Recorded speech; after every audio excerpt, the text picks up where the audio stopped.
So I decided to choose a poem called I Learned from the Boundaries of My Books, which is a rendition of an I Am From poem.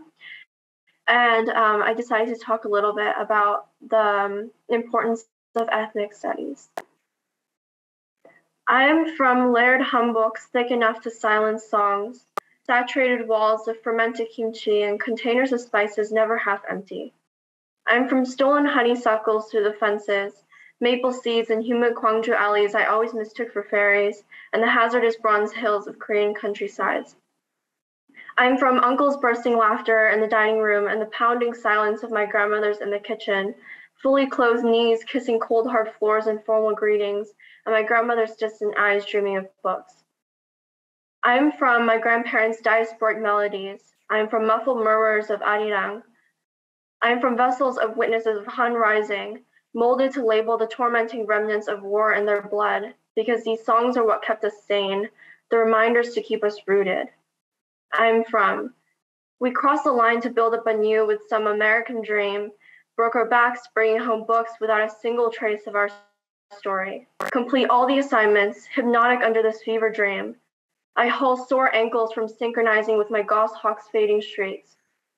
In these classes of world history, my face is mythology, my class contributions the bad kind of outworldly. I'm from. The first assignment was a microburst. The last stamped out the campfire. Carved bark of passed down lullabies and dusted instruments now litter the site. In my textbooks, my grandmother's poetry rests on a timeline and is then flipped over. My parents, nothing but a miniature cartoon to decorate the borders of the pages, ones they thought they crossed. I learned early from world history that we live on a cratered hemisphere, so I guess I had picked up a gossip tale about those humid Gwangju alleys, about those kitchen aromas, but I've been taught. I've been sleepwalking through these staple pages, and I can only think of Hachiko, about how I watched my rosy-cheeked poem walk through the train doors one night and never come back. So we stationed ourselves behind the angular desks, and we wait impatiently, because in my world history class, my Han has died down to a red flicker, Arirang's calls whispered and faded.